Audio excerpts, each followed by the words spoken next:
Title: The Dark Secret Beneath the Cemetery's Oldest Tomb. Subscribe now. Before the dead remember your name. That's how he began the recording, his voice trembling slightly, but still carrying the thrill of discovery. His name was Dr. Adrian Heller, a historian obsessed with forgotten cemeteries across Europe. His latest obsession brought him to a small, deserted village in northern France, a place the locals refused to name aloud. They said the land was cursed, that even the grass refused to grow over certain graves. But Adrian didn't believe in curses. He believed in history. He arrived on a fog-drenched morning, his boots sinking into soft, overgrown soil. The village was nothing but crumbling stone houses and hollow-eyed windows. The air smelled of rust, moss, and something faintly metallic like old blood long washed away by rain. At the edge of the ruins he found the gate, tall, wrought iron and nearly devoured by vines. The words above it were rusted beyond recognition, but a few letters remained: Mort d'Argent, the Silver Death. The cemetery stretched before him like a sleeping sea of stone rows of tilting tombs, angels with broken wings and marble crosses green with age. Everything was silent, except for the occasional caw of a crow or the soft sigh of wind through the trees. He began to film. "This site predates the revolution," he whispered into his camera. "I believe it was once owned by the Valmont family, an aristocratic line erased from history. Local records mention a disappearance, or perhaps an extinction." Hours passed as he photographed the weathered inscriptions, some so faint they looked like veins under thin skin. Then he found it the oldest tomb. It sat apart from the others, half buried beneath an enormous oak. Its stone was blackened, cracked, and carved with symbols that didn't belong to any known language. Moss grew thick along its edges, and beneath the grime a strange silver pattern shimmered when the light struck it just right. Adrian felt something shift in the air. The silence deepened, as though the cemetery itself was holding its breath. He brushed away dirt from the inscription. There was a name, faint but legible: Lucien Valmont. Below it, a warning in Latin: Dormien ne evigila, let the sleeper not awaken. He laughed under his breath. How dramatic, he said to himself. As he prepared to photograph the epitaph, his camera lens fogged from the inside. He removed it, wiped it clean, and froze. Footprints, fresh ones. They led from the edge of the tomb toward the center of the cemetery, deep impressions in the wet earth, too large to be his own. He followed them slowly, the crunch of leaves loud beneath his boots. They ended abruptly near a stone crypt, its door sealed shut by a heavy chain. The air grew colder. He turned, and for a moment he swore he saw someone standing by the Valmont tomb, a tall, thin figure in dark clothing. But when he blinked, it was gone. Adrian told himself it was just fatigue, maybe even the tricks of mist and moonlight. He returned to the tomb, now oddly compelled to look closer. His breath came out in short clouds as he set down his tools. He cleared away more soil, revealing a small metal seal embedded in the front of the tomb, a circular emblem depicting a serpent devouring its own tail. It wasn't French. It wasn't even European. It looked ancient, and it was warm to the touch. His pulse quickened. He recorded every second, muttering about secret societies and forgotten rituals. Then, unable to resist, he pried the seal loose. A hiss escaped the stone, soft at first, then louder, like air being released from a chamber sealed for centuries. The ground trembled beneath him. He stumbled back, his flashlight flickering. From within the crack in the tomb, something glimmered faintly, not light, but darkness, like liquid shadow moving under glass.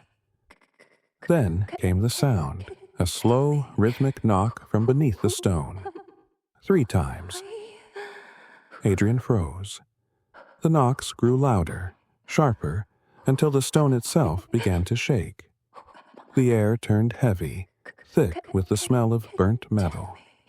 His camera slipped from his hand and hit the ground. When he picked it up, the display flickered with static. A shape moved across the screen, a pale hand pressing against the inside of the tomb. The knocking stopped. Adrian backed away, tripping over the roots, but before he could run, the voice came a whisper that didn't echo in the air, but in his head. "You woke me." The words weren't in any language he knew, yet he understood them perfectly. He turned and fled, crashing through the overgrowth toward the gate. But when he reached it, the gate was gone. The path behind him had vanished, replaced by rows of gravestones stretching endlessly into the mist. The camera was still recording when he dropped it. The last frame showed the tomb cracked open, black smoke spilling out, curling like fingers into the cold night air. And just before the recording cut to static, a figure stepped into view, its eyes like two faint silver lights reflecting the moon. The family that wouldn't die. Dr. Adrian Heller woke before dawn to the sound of bells. There was no church in that village, nothing but ruins and silence. Yet the tolls echoed faintly through the fog, as though carried from beneath the ground. Each chime seemed to vibrate inside his ribs. He stumbled to his camera, still lying near the cracked tomb. The screen was frozen on static, but faintly, behind the distortion, a voice was whispering in a language he didn't know. He turned the volume up, pressing the speaker to his ear. The voice grew clearer, layered, like more than one person speaking in unison. It was reciting something. A chant. He didn't want to believe what he was hearing, yet every instinct told him the words were old. Older than Latin, older than the chapel that had once stood nearby. The air grew colder. Adrian turned, and through the haze he saw movement near the crypt, the one sealed with a chain. A figure was kneeling before it, dressed in rags. At first he thought it was a vagrant or local wanderer, but as he drew closer he saw that the figure wasn't moving naturally. Its head tilted too far, its limbs stiff, trembling with each motion. It turned toward him. The face was wrong, not rotten, not skeletal, but pale as wax, with eyes that looked painted on. Its mouth opened slightly, and Adrian realized the ringing he'd heard wasn't bells. It was coming from inside its throat. He stumbled back, tripping over his bag. The figure stood, towering now, the sound rising a low metallic hum that vibrated through the ground. Then, as suddenly as it began, it stopped. The figure pointed toward the oldest tomb, and vanished. Adrian's pulse hammered in his ears. He forced himself to breathe, to think like a historian, not a frightened man. But his logic was breaking under what he'd seen. He returned to the tomb, trying to convince himself it was hallucination. The crack had widened overnight. Beneath it, something metallic gleamed the edge of a coffin, etched with symbols identical to the seal he had removed. His fingers brushed over the carvings. Each one felt alive, pulsing faintly like veins beneath stone. He recorded everything, speaking to his camera. The coffin is sealed in a way I've never seen. The markings, they look ritualistic, possibly pre-Christian, maybe Celtic, or older. The locals must have buried this to contain something, not someone. A gust of cold wind rushed past him, carrying with it a whisper. Contain, not someone. He froze. He hadn't said those words aloud.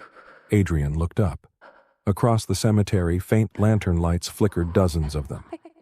At first he thought they were reflections, but then he saw shapes holding them. Figures dressed in long, dark cloaks, their faces hidden. They moved slowly, deliberately, forming a circle around the tomb. He called out, but none responded. One stepped forward, lifting their hood. It was a woman, her eyes milky white, her mouth stitched at the corners as if to prevent speech. In her hand, she held the missing piece of the metal seal, the serpent emblem he had pried loose. When she opened her palm, the air trembled. The ground beneath the tomb cracked further, releasing a low, guttural sound, almost like breath. The figures began to chant, the same rhythm he had heard through the static earlier. The symbols on the coffin flared with faint silver light. Adrian tried to flee, but his legs refused to move. The chanting grew louder, faster, until the air itself vibrated with energy. The oak tree beside the tomb began to blacken, its bark splitting open as though something beneath it was straining to break free. Then, silence. The lights went out. When Adrian opened his eyes, the figures were gone. The only sign they'd been there was the smell of burnt soil and the faint shimmer on the tomb's surface. The crack was wide enough now for him to see inside. He aimed his flashlight through the opening. For a moment, there was nothing but darkness. Then something moved, slow, deliberate. A hand pressed against the underside of the stone, fingers long and unnaturally thin, the skin pale and smooth like marble. Adrian staggered back, horrified. The hand withdrew, but in its place, a faint voice whispered through the fissure. Lucienne, Valmont, never died. Adrian's breath caught in his throat. The Valmont family, the one erased from all historical records, hadn't vanished by misfortune. They'd been sealed away. He ran toward the gate again, desperate for an exit. The fog was thicker now, suffocating. Every direction looked the same rows of crooked tombs disappearing into mist. Then he saw it. A figure, waiting at the far end of the path. It was dressed like the others, but taller, broader, and its face glowed faintly with that same silvery hue. "Dr. Heller," it said softly, "you opened the door." He didn't recognize the voice, but it knew his name. The figure raised a lantern, and the light revealed the impossible dozens of graves had opened. Hands, pale and skeletal, were emerging from the earth. Adrian turned and ran, the sound of soil shifting and stones cracking echoing behind him.